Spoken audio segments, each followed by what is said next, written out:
Hello! Mysteries. Kamusta? Hello po! Nahanap ko na si si Mami nakita ko. Mukha si Mami. Uy, OA ka. Ready po sila eh. May niready po kasi kami para sa inyo. Ano na yun? Pakita mo na yun. Nag-rehearse po kayo mga 12 minutes. Nakinakabahan kasi siya. Idol na idol ka niya, ma'am. Talaga ba? Ako, ikaw ang lodi ko. Sa mga Sa lodi. mga Kaya makita mo na. Ayun na, ayun na, ayun na. Oh my God. Pinractice niya po yan. Dali na, ma. Para ma-happy si Buntis. Ayaw mo na. Ikaw muna daw. Go na, Mami. Dali na. Diyos ko, babe, bakit? Dali na. Masaya. Maging happy feel, ano. Oo, ma-happy si baby. Ikaw muna, ikaw nga muna. Ikaw talaga.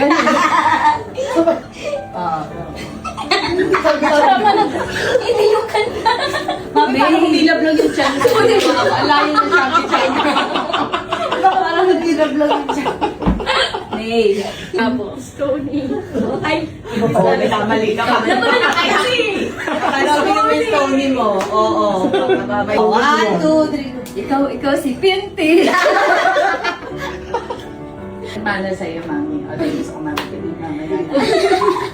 O, ganyan mo, Mami. Try for that. Hindi ako.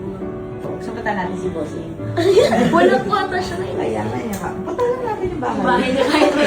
Ako pa tayo dito sa inyo doon sabi ko. Ay, nasa hearing ata sa dito sa... Pinanonood kayo nito para mo. Hindi, nilagay ko lang kanina.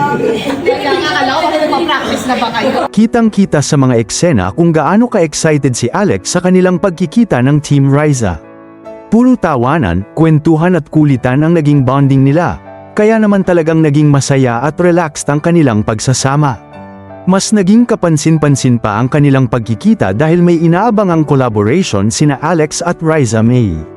Dahil parehong kilala sa pagiging natural at palabiro, marami ang curious kung ano ang magiging resulta kapag nagsama ang dalawa sa isang project.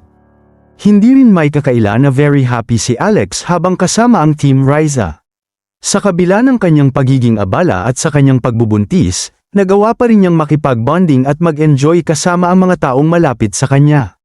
Makikita na hindi lang basta trabaho ang dahilan ng kanilang pagkikita. May halatang closeness at genuine friendship sa pagitan nila, kaya naman naging natural ang kanilang kwentuhan at kulitan. Para sa kanilang mga taga-suporta, siguradong magandang balita ito dahil muli nilang mapapanood na magkasama sina Alex at Riza May. Isang bagay ang siguradong makikita sa kanilang pagkikita. Masaya si Alex, masaya ang Team Riza, at mukhang magiging masaya rin ang kanilang collaboration.